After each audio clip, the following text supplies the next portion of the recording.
बहुत धन्यवाद करूंगा कि हमारे इस प्रदेश में गवर्नर का आना, इस प्रदेश के पिछड़े आकांक्षी ब्लॉक में आना बहुत ही महत्वपूर्ण रहा। और निसंदेह हम लोग अब आकांक्षी ब्लॉक से आगे जाएंगे और प्रदेश में एक अलग नाम होगा हमारे ब्लॉक का, हमारे गांव। 10 वर्ष तक चोक नहीं लेगा। 10 वर्ष के बाद जो भी प्रधान होगा वो उस फील्ड को साफ करेगा। साफ करने के बाद फिर उस पानी व रिसाइकलिंग होने लगेगी, जमीन के अंदर जाने लगेगी। तो मेरा मोटो सीधा सीधा है कि मैं अपनी नदी में कम से कम पानी को गिराऊं, ज्यादा से ज्यादा पानी को। जय हिंद, नमस्कार। मैं हूं अंकित दुबे और आप देख रहे हैं वैक्सलापुर इंडिया न्यूज। आज मैं आपको मिर्जापुर जनपद के हलिया विकासखंड के हलिया मुख्यालय पर लेके आ चुका हूं। हलिया मुख्यालय मतलब आप ये मान सकते हैं कि हलिया विकासखंड का ये एक ऐसा कस्बा क्षेत्र है, ऐसा गांव है जिसे मुख्यालय माना जाता है। चारों तरफ से लोग यहाँ आते हैं और यहीं पर ब्लॉक जो है विकासखंड जो है बनाया गया, यहीं से विकास कार्य जो है वो संचालित किए जाते हैं। अब ऐसे में यही हलिया ग्राम सभा के प्रधान शिव बाबू सेठ, जो कि ग्राम प्रधानों के अध्यक्ष भी हैं और ग्राम प्रधान भी हैं और युवा प्रधान माने जाते हैं, और इनकी पढ़ाई लिखाई इस तरीके से गांव के लिए काम आ रही है कि राज्यपाल भी मजबूर हो गई इन्हें जो है प्रशस्ति पत्र देने के लिए, इन्हें सम्मानित करने के लिए। राज्यपाल आती है और हलिया विकासखंड के अंतर्गत पंचशील डिग्री कॉलेज में इन्हें सम्मानित करती है। इनके जो उत्कृष्ट कार्य हैं, जिस तरीके से इन्होंने गांव को जिस मॉडल में परिवर्तित किया है, इतनी स्वच्छता रखी, इतनी साफ सफाई रखी कि इन्हें उसके लिए सम्मानित किया गया है। वास्तव में हमारा देश, हमारा गांव, हमारा क्षेत्र, हमारा समाज जो है विकास कर रहा है युवाओं के कहीं न कहीं मार्गदर्शन में। तो ऐसे में शिव बाबू सेठ युवाओं के लिए प्रेरणादायक है और कहीं न कहीं पूरे हलिया विकासखंड का नाम इन्होंने पूरे प्रदेश और देश में जो है आगे बढ़ाया है। शिव बाबू सेठ से बातचीत करते हैं और जानते हैं कि आखिर इतना संघर्ष, इतना सब कुछ करना कैसे हो पाया, कैसे इन्होंने ये सब किया और इन्हें कैसा लग रहा है राज्यपाल महोदय द्वारा ये प्रशस्ति पत्र पाके। पहले तो स्वागत है आपका। नमस्ते, मैं शिव बाबू, प्रधान हलिया, प्रधान संघ अध्यक्ष हलिया। शिव बाबू जी, कैसा लग रहा है? सबसे पहला सवाल, कैसा महसूस हुआ जब राज्यपाल ने आपको स्वयं जो है साफ सफाई और गांव को इतने बेहतर मॉडल देने के लिए, इतना बेहतर विकास करने के लिए आपको सम्मानित किया? मुझे बहुत अच्छा फील हो रहा है। तो अच्छा फील होने का कारण ये है कि हम आकांक्षी ब्लॉक से और बहुत पिछड़े सुदूर मुख्यालय से है, मिर्जापुर से, और अधिकारियों का, कर्मचारियों का यहाँ देखभाल हो रहा है। हम तो डीएम मैडम का भी बहुत बहुत आभार व्यक्त करते हैं, सीडीओ सर का भी आभार व्यक्त करते हैं और खास तौर पे अपने डीपीआरओ सर का भी आभार व्यक्त करते हैं, क्योंकि कॉन्फिडेंस लेवल बढ़ता है जब आदमी अच्छा काम करता है, उनको पुरस्कृत किया जाता है तो आत्मविश्वास बढ़ता है, आत्मबल बढ़ता है। और इन सब आत्मबल बढ़ने के कारण मैं और अच्छे से काम करूंगा, जिसकी वजह से मुझे एक बहुत ही आनंदित महसूस हो रहा है, अंतरात्मा आनंदित हो रही है और महत्वाकांक्षा बढ़ रहा है और अच्छे कामों को करने के लिए। अच्छा शिव बाबू जी, स्टेज पे हमारे राज्य की राज्यपाल महोदया आए हैं और क्या कुछ आपको कुछ संदेश भी दिया, आपको कुछ बताया भी, आपको प्रशस्ति पत्र देते टाइम? बिल्कुल बिल्कुल, उनसे मिलना ही आत्मबल को मजबूत करना होगा, क्योंकि वो 83 वर्ष में आज भी अपने आप को इस तरीके से रखी हैं कि देश की सेवा कर रही हैं, लोगों तक जा रही हैं, लोगों तक तो पहुंच रही। 83 वर्ष की एक महिला, बुजुर्ग महिला हो, कोने कोने जाकर प्रोत्साहित कर रही है, मनोबल बढ़ा रही है छोटे छोटे जनप्रतिनिधियों का। यह अपने आप में एक आत्मबल है। और उन्होंने मुझे एक बात कहा, बेटा और अच्छे से काम करो, और शाबाशी भी दी। और मैं आनंदी गैर पटेल महामहिम का कोट कोट धन्यवाद करूंगा कि हमारे इस प्रदेश में गवर्नर का आना, इस प्रदेश के पिछड़े आकांक्षी ब्लॉक में आना बहुत ही महत्वपूर्ण रहा। और निसंदेह हम लोग अब आकांक्षी ब्लॉक से आगे जाएंगे और प्रदेश में एक अलग नाम होगा हमारे ब्लॉक का, हमारे गांव का, और पूरे देश में इसका डंका लहरेगा। निरंतर अभी हमें तीन वित्तीय वर्ष हुए, जिसमें 2 वित्तीय वर्ष बहुत झेलने हुए। मॉडल गांव को लेकर, आरआरसी सेंटर को लेकर 3-4 बार मुझे झेलना पड़ा, उसमें आर्थिक हाथ उठाना पड़ा। कभी आरआरसी सेंटर को वहां बनवाओ तो वहां विवाद हो जाता था, फिर कहीं और बनवाओ, तो वहाँ अक्सर सब मिलजुल नहीं, ये तो बीच में मैं आया यहाँ पे, आप जो ग्राम समाज की जमीन थी वहाँ पे भी जो है कब्जे खाली करा रहे थे आप, जो है आप पे मुकदमे भी हुए थे बीच में, जो है आप पर हमला भी हुआ था, जो है लाठी डंडे पत्थर से, जो है कई कई चीजें हमने देखी। तो ये कैसे इतना आत्मबल, कैसे इतना कुछ होने के बाद इतना विकास गांव का, इतनी साफ सफाई, इतनी स्वच्छता, ये कैसे हो पाया? जी, यह संभव इसका मैं जन्म से ही कहा जाए, जब से मुझे जानकारी हुआ, मेरे अंदर एक ही भावना है, वो है देश को आगे बढ़ाने का जी। और देश के प्रति एक हॉनेस्टी होना मेरा बहुत अच्छा बचपन से ही रहा। और मैं 2 त्योहार को महत्वपूर्ण त्योहार मानता हूँ, बाकी तो त्योहार सबके हैं, लेकिन हमारे 2 ही त्योहार है, वो है 26 जनवरी, 15 अगस्त, क्योंकि यह हमारे देश का त्योहार है और उसे मैं बखूबी अच्छे से मनाता हूँ और आत्मबल भी बढ़ता है इसको मनाने से। देश के प्रधानमंत्री नरेंद्र मोदी के अंदर जो राष्ट्रवाद है, वो कहीं न कहीं राष्ट्रवाद युवाओं में आ रहा है, आप जैसे छोटे जनप्रतिनिधियों में भी आ रहा है। लेकिन ये अपने आप में ही बड़ी बात है कि जिस मिर्जापुर का नाम शायद बाहर दिल्ली मुंबई में लोग बड़े शहरों में जानते नहीं है, उस मिर्जापुर के, वो भी सबसे पिछड़े विकासखंड कह सकते हैं आप, लोग कहते हैं, मैं नहीं कह रहा हूँ, लोग कहते हैं कि जो है हलिया बहुत पिछड़ा विकासखंड है, आज भी यहाँ समस्याओं का सामना कर रहा है। ऐसे में यहाँ कितना चैलेंजेस रहा होगा आपको विकास करना, या मॉडल गांव बनाना, या जो है आपको नालियां मॉडल बनाना। अभी आप कुछ मुझसे चर्चा कर रहे थे कि नाली को आपने इस तरीके से बनाया कि नदी का पानी भी खराब ना हो और जो है नाली का पानी भी जो है सुरक्षित जगह पर चला जाए। जी बिल्कुल, हमने नालियों में 2-3 एक्सपेरिमेंट किए हैं जी, वो अभी कारगर है, चोट नहीं ले रहे हैं। जैसे नाली को कुछ दूर तक ले गया, फिर उसमें एक गड्ढा बनाया, गड्ढे को पानी को गड्ढे में गिराया, अब उसी से ड्रेनिंग सिस्टम से पानी अंदर जा रहा है, जो सील्ड हो रहा है ऊपर जमा हो रहा है। निसंदेह यह 10 वर्ष तक चोक नहीं लेगा। 10 वर्ष के बाद जो भी प्रधान होगा उस सील्ड को साफ करेगा, साफ करने के बाद फिर फिर पानी वो रिसाइकलिंग होने लगेगी, जमीन के अंदर जाने लगेगी। तो मेरा मोटो सीधा है कि मैं अपनी नदी में कम से कम पानी को गिराऊं, ज्यादा से ज्यादा पानी को जमीन के अंदर जमीरोज कर सकूं, ताकि वो रिसाइकिल होके अंदर से पानी पीने योग्य बन सके, धरती के अंदर जाके। नदी का भी पानी खराब ना हो, पशुओं के पीने की योग्य भी रहे, जो प्रदूषण है वो भी न फैले। हाँ जी बिल्कुल।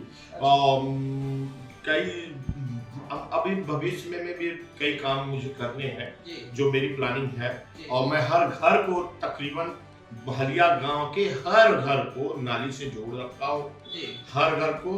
अब मेरे कुछ प्लानिंग और है, जैसे कचरे को लेकर। अच्छा। कचरे को लेकर अब लोग कचरा उठाते हैं और उनको डिमोलिश किया जाता है। तो मेरा अगला प्लानिंग है, मैं कचरा उठाऊंगा उनसे और उनको पैसा भी दूंगा। अच्छा। हाँ, ये भी प्लानिंग चल रही है कि मैं उनसे ये कैसे संभव है कि कचरा भी लेंगे और पैसा भी देंगे? देखिए, कचरे का पैसा। हाँ बिल्कुल, ये कैसे संभव है? बिल्कुल यह संभव इस बात का है कि मैं उनसे कचरा लूंगा जी।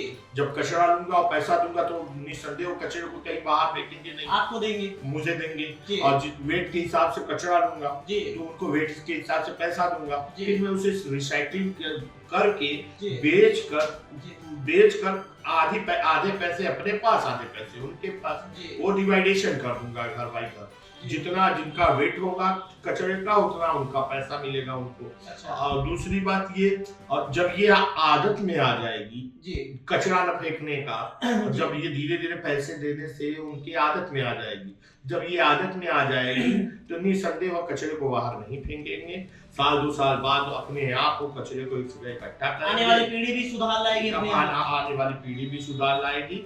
और एक मैं अनाउंसमेंट करना चाहूंगा, अभी बीच में हर खंबे पे माइक लगाऊंगा, जो बाहर के लोग आ रहे हैं उनसे अनुरोध हर घंटे पर किया जाएगा कि आप कचरे को कचरे में ही फेंके, सड़क पर कचरे को कचरेदानी में ही फेंके और सड़क पे न थूके। और जितने भी दुकानदार हैं, दुकानदार बंधुओं से भी अनुरोध करूंगा कि आप अपने ग्राहकों से भी स्वच्छ रखने के लिए अनुरोध करें और उनको प्रोत्साहित करें। रखने के बाद यही सब क्रियाएं चल रही है और भविष्य में मैं बेहतर से बेहतर काम करूंगा, क्योंकि मुझे अब प्रोत्साहन मिल रहा है और जब आदमी प्रोत्साहित होता है, शाबाशी मिलता है, तो मैं जिला प्रशासन को धन्यवाद दूंगा कि जिला प्रशासन ने हमें प्रोत्साहित किया, मेरे आत्मबल को बढ़ाया, मुझे और कॉन्फिडेंस लेवल पे लेके गए। बाबू जी, एक युवा होना, इस समय में युवा जो है, हर युवा ये सोचता है कि मैं अपना व्यक्तिगत बनाऊं, मैं अपने लिए फ्लैट ले लूं, मैं अपने लिए मकान बना लूं, मैं अपने लिए गाड़ी ले लूं, मैं अपने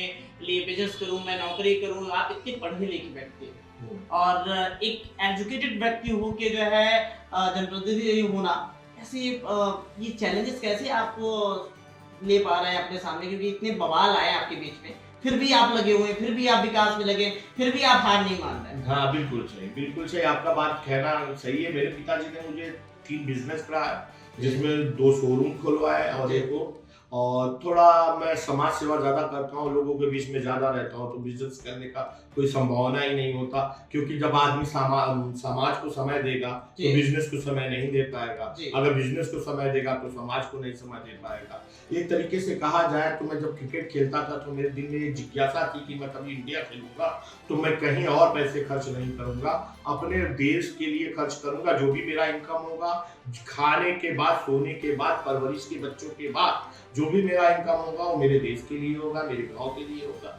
मैं इन सब चीजों को बचपन से ही सोच रखता था।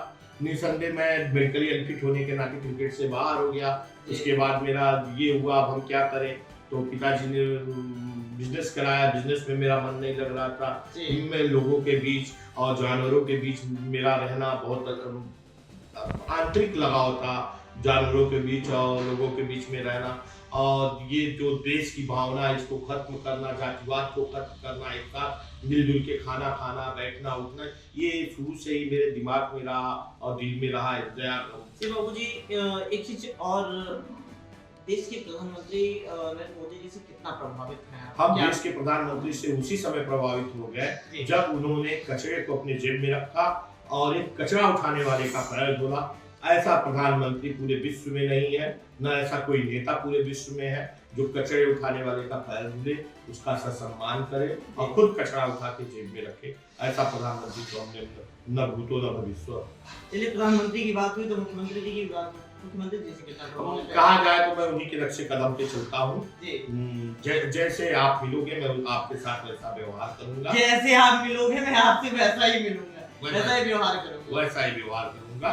हमारे मुख्यमंत्री महोदय बहुत ही तेज तर्राक है और निर्णय लेने में गांव के विकास में जो योजनाएं चला रहे हैं मुख्यमंत्री महोदय, जो भी योजनाएं चल रही हैं, क्या योजनाएं वो गांव के विकास के लिए पर्याप्त है कि और वो योजनाएं आनी चाहिए? और देखिए, हम ऐसा नहीं कर सकते कि निरंतर कुछ न कुछ बदलाव परिवर्तन होते रहते हैं। समय के अनुसार समय के अनुकूल योजनाएं आती हैं, समय के अनुकूल चीजें आती हैं। जैसे वर्तमान में बेरोजगारी बहुत ज्यादा बढ़ी हुई है, तो शासन प्रशासन और हमारे माननीय मुख्यमंत्री महोदय ने 5 लाख रुपया जो युवा उद्यमी को देने का निर्णय लिया।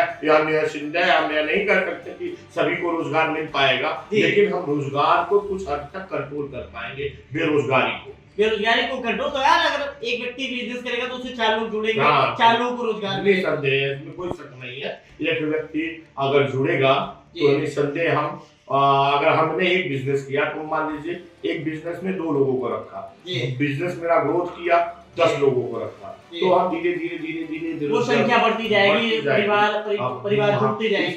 इसका दूरगामी परिणाम बहुत अच्छा होगा देश के लिए। अच्छा, एक चीज और है, सरकार पर ही जो है आश्रित होते हैं, जैसे आप प्रधान है, विकास खंड है, या जो भी विकास की व्यवस्था है वो सरकार पर डिपेंड होती है, सरकार की बजट की होती है।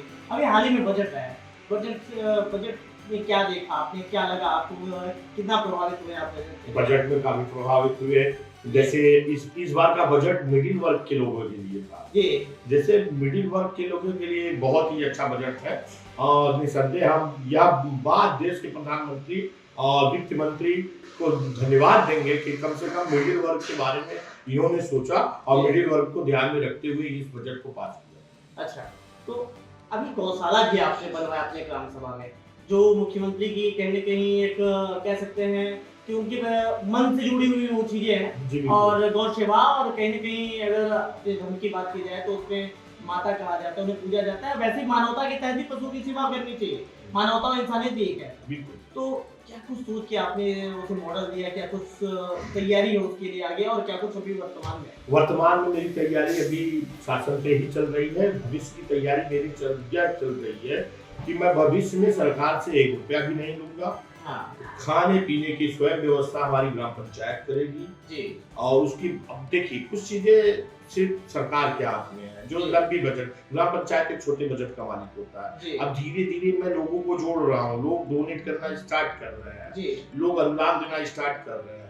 अब धीरे धीरे जैसे रोड टैक्स कुछ चीजें बढ़ाकर मैं सरकार पर न आधारित होकर गौशाला और गौ आवारा जानवरों को हम कहा जाए, अगर हम मनुष्य है तो गाय हमारी माता है, लेकिन और भी जानवर हैं जो अब लावारिस पड़े हुए हैं, जिनको बहुत उत्पीड़न उठाना होता है समाज से। तो हमें चाहेंगे कि हर घरों से मेरा एक अपील है, भारत के हर घरों से 1 रोटी बाहर जरूर अपने घर के बाहर रखें। पता नहीं कौन सा जानवर, कौन सा पशु, कौन सा व्यक्ति उस रोटी का भागीदारी हो, उसका पेट भर सके। तो हम निवेदन करेंगे गांव के और भारत के हर घरों से 1 रोटी आप अपने घर के बाहर जरूर। ये बहुत बड़ी बात है। अगर आप इस खबर को देख रहे हैं तो प्रधान जी के निवेदन को हमारे भी निवेदन स्वीकार करें, 1 रोटी घर के बाहर जरूर रखें। हो सकता है कि किसी का पेट आपकी 1 रोटी से भर जाए।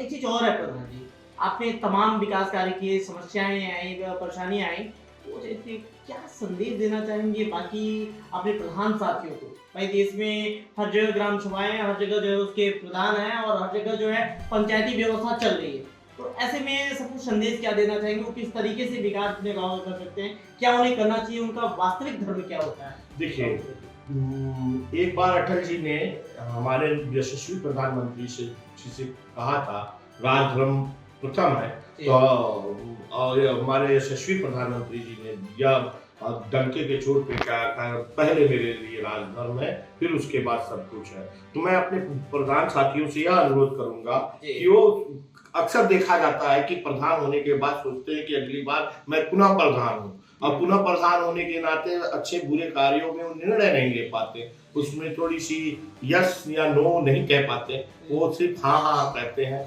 और वोट परसेंटेज बढ़ाने के चक्कर में का निर्णय गलत ले बैठते हैं। मैं उनसे यह कहूंगा, अगली बार को मत देख साथी, अगली बार क्या होगा पता नहीं, साथ आज है कल नहीं होगा। आप इस बात को ध्यान में रखते हुए अच्छे काम करिए। प्रधान होना न होना वो अलग का विषय है। अगर आप अगली बार प्रधानी के चक्कर में पड़ेंगे तो निर्णय अच्छे से नहीं ले पाएंगे। आप निर्णय न लेने की वजह से प्रधानी के अगले चक्कर में न पड़िए। अगर आपका काम अच्छा होगा तो निसंदेह आप प्रधान होंगे और देश को आगे बढ़ाइए। आप प्रधान होने के बाद बारे में मत सोचिए, गांव और देश को आगे बढ़ाइए। जिस दिन गांव और देश आगे बढ़ेगा, हम छोटी सी इकाई हैं देश के, और छोटी सी इकाई से ही देश आगे बढ़ेगा, और हम निसंदेह हम छोटी सी इकाई एक बड़ी इकाई बन के आगे बढ़ेंगे, और निसंदेह हमारा देश आगे बढ़ेगा। हम देश के लिए कुछ करेंगे। इसी के साथ आप एक आखिरी सवाल और है आपसे शिव बाबू जी, आप युवा हैं और ऐसे युवा हैं जो संघर्षशील है, काफी कम उम्र से ही आप संघर्ष किए, तो कहीं आपके पास एक अच्छा अनुभव जो है इकट्ठा हुआ होगा, तो उस अनुभव से आप युवाओं को, अपने मिर्जापुर जनपद के युवाओं को या पूरे देश के युवाओं को क्या कुछ संदेश देना चाहेंगे? जी बिल्कुल, देखिए आप गलत वो नहीं कि गलत कर रहा है, गलत वो है जो गलत देख रहा है। अच्छा, क्रांतिकारी विचारधारा रखना होगा जी। अगर आप क्रांतिकारी विचारधारा नहीं रखेंगे तो सामने गलत करते हुए व्यक्ति का विरोध नहीं कर पाएंगे, और जब विरोध नहीं कर पाएंगे तो समाज आगे नहीं बढ़ेगा। हम युवाओं से यही अनुरोध करेंगे कि जहां भी गलत हो तो रोके टोके जरूर जी, और अपने नियत कर्म में आगे बढ़े। समय को कीमती समझे और देश को आगे बढ़ाने के लिए थोड़ा क्रांतिकारी विचारधारा रखना होगा।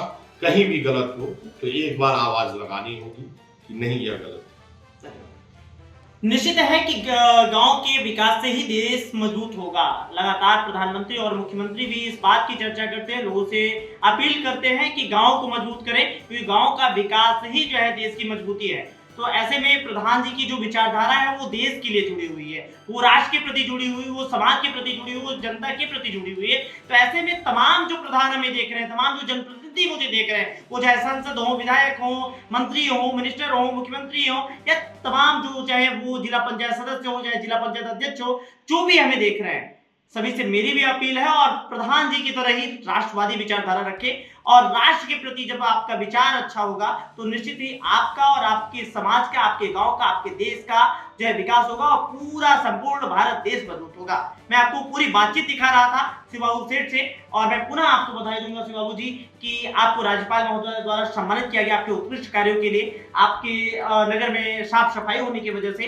तो हलिया मुख्यालय से मैं सीधी तस्वीरें आपको दिखा रहा था, पूरी बातचीत शिवबाबू सेठ जी से। जय हिंद, धन्यवाद।